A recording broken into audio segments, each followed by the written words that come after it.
തിരുവനന്തപുരം കരമനയാറിലെ പാലത്തിന് തൊട്ടടുത്ത് പുലർച്ചെ 2 മണിയോടെ 5 ആൾ പൊക്കം താഴ്ചയിലേക്ക് ഒരു കാർ പതിച്ചു. അത് ഓടിച്ചു വന്ന വെറും 13-14 വയസ്സ് മാത്രം പ്രായമുള്ള 9ാം സ്റ്റാൻഡേർഡിൽ പഠിക്കുന്ന കുട്ടികൾ അത്ഭുതകരമായി രക്ഷപ്പെട്ടു എന്ന് വേണം പറയാൻ. പുലർച്ചെ അച്ഛനും അമ്മയും ഉറങ്ങിക്കിടക്കുന്ന സമയത്ത് അയൽക്കാരനെയും കൂട്ടി കാറെടുത്ത് അവൻ ഇറങ്ങി. പോകും മുന്നേ അച്ഛനെയും അമ്മയെയും വീടിനകത്തിട്ട് പൂട്ടാൻ മറന്നില്ല. സാധാരണ അവരൊക്കെ ഉണരാൻ വൈകും.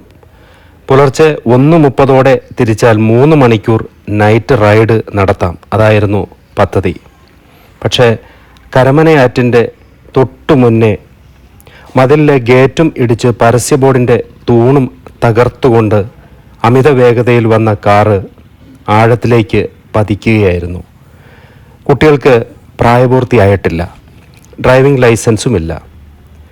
കാർ ഡ്രൈവിംഗ് അറിയാതെ അവർക്ക് കണ്ണമ്മൂല നിന്ന് ഏകദേശം 15 കിലോമീറ്റർ ദൂരേക്ക് കാർ ഓടിച്ചു പോകാൻ കഴിയുകയുമില്ലല്ലോ എന്നത് ലോജിക്ക്.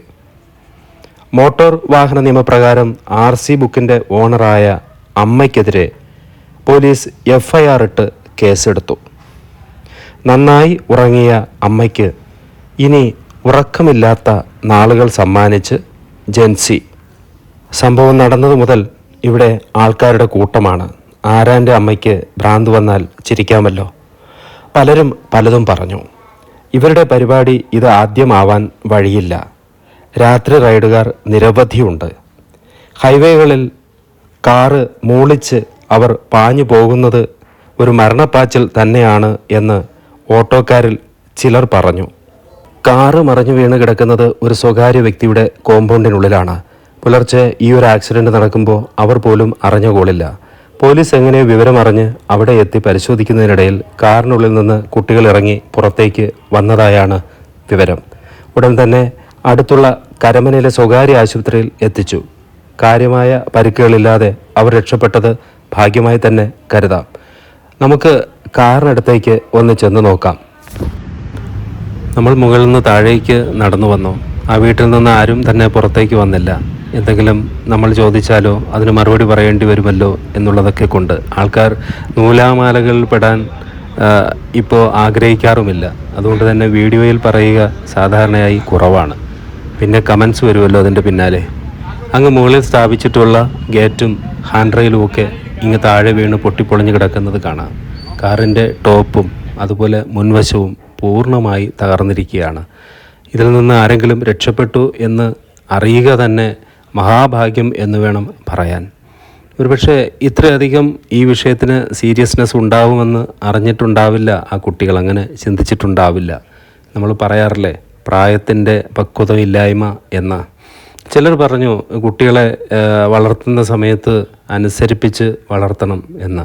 അതൊക്കെ ഓരോ സംഭവങ്ങൾ നടക്കുമ്പോൾ ആർക്കും അങ്ങോട്ടും ഇങ്ങോട്ടും പറയാൻ പറ്റുന്ന കാര്യങ്ങളാണ്.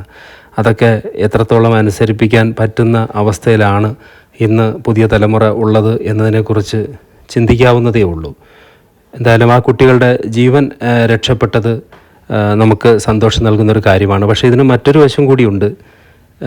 ഈ രാത്രി കാലങ്ങളിൽ ഇതുപോലെ രാത്രി റൈഡിന് വേണ്ടി ഇറങ്ങുന്നവർ ഒന്നും രണ്ടുമല്ല എന്നാണ് രാത്രിയിൽ സവാരി നടത്തുന്ന ഓട്ടോക്കാരായിട്ടുള്ള ആൾക്കാർ അവിടെ നിന്ന് പറഞ്ഞത്.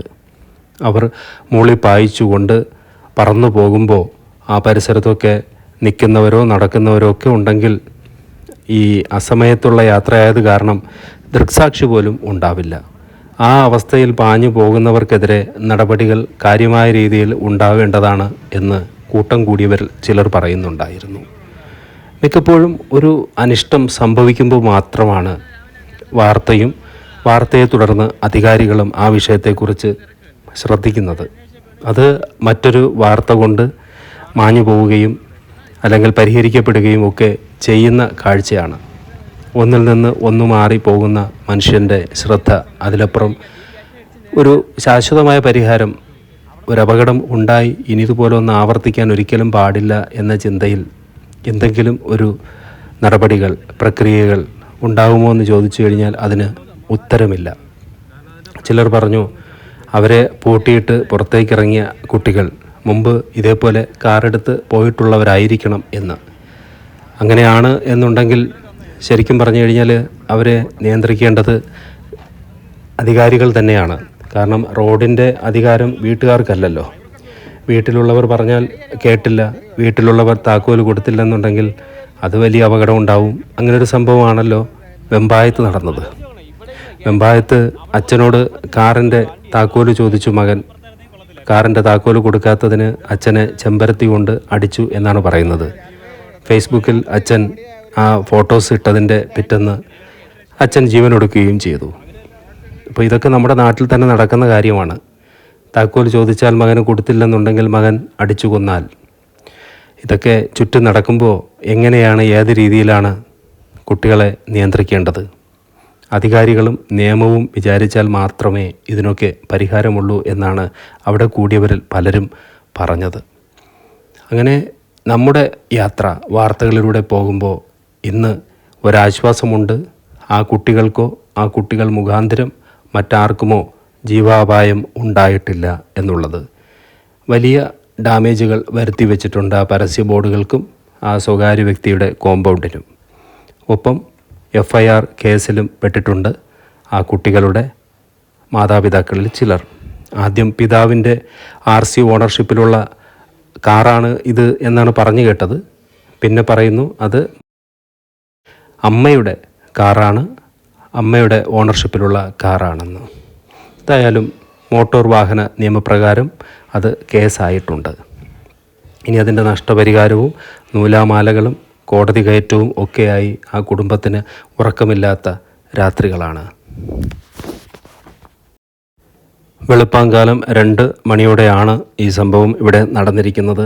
വാർത്തകളിലൂടെ കേട്ടും അല്ലാതെ അറിഞ്ഞുമൊക്കെ ധാരാളം പേർ ഇവിടേക്ക് വന്നുകൊണ്ടേ ഇരിക്കുകയാണ്. വരുന്നവരുടെ ഭാഗത്തു നിന്ന് ചില പരിഹാസങ്ങളുണ്ട്. കുട്ടികൾക്ക് എന്തും ചോദിക്കുന്നതെന്തും കൊടുത്തു വളർത്തുന്നത്, അല്ലെങ്കിൽ അവരുടെ ഇഷ്ടത്തിന് എന്തും ചെയ്യാൻ അനുവദിക്കുന്നത് ഒക്കെ മാതാപിതാക്കളുടെ തെറ്റ് തന്നെയാണ് എന്ന് പറയുന്നവരുണ്ട്. മറുപക്ഷത്ത് മാതാപിതാക്കൾക്ക് എന്ത് ചെയ്യാനാകും എന്ന നിസ്സഹായാവസ്ഥയെക്കുറിച്ച് സംസാരിക്കുന്നവരുണ്ട്. അങ്ങനെ ഇവിടെ നമ്മൾ നിൽക്കുമ്പോൾ കാണുന്ന കാഴ്ചകളും കേൾക്കുന്ന കേൾവിയുമൊക്കെ ആനുകാലികമായ ചില പ്രാധാന്യം അർഹിക്കുന്ന ചില ചിന്തകളെക്കുറിച്ചുള്ളത് തന്നെയാണ് എല്ലാവരും പറയുന്നത്. നിയന്ത്രണം അതാരുടെ ഭാഗത്തു നിന്ന് വേണം എന്നുള്ളത്. രാത്രികാലത്ത് ഓടിച്ചു വരുന്ന വാഹനങ്ങളെ തടഞ്ഞു നിർത്തി അല്ലെ ഡ്രൈവിംഗ് ആരാണ് ചെയ്യുന്നതെന്ന്, അവർക്ക് ലൈസൻസ് ഉണ്ടോ എന്ന്, അവർക്ക് മറ്റെന്തെങ്കിലും ഇടപാടുകൾ രാത്രികാല യാത്രയ്ക്ക് പിന്നിലുണ്ടോ എന്ന്, ഇതൊക്കെ ചെക്ക് ചെയ്യേണ്ടതല്ലേ എന്നൊരു ചോദ്യമുണ്ട്. അതെ, അധികാരസ്ഥാനത്തിരിക്കുന്നവർ അല്ലെങ്കിൽ ഗവൺമെൻറ്റിൻ്റെ ശമ്പളം വാങ്ങുന്നവർ, അവരുടെ നിരീക്ഷണത്തിൽപ്പെട്ടത് തന്നെയാണ് ഇതെല്ലാം എന്ന് വ്യക്തമാണ്.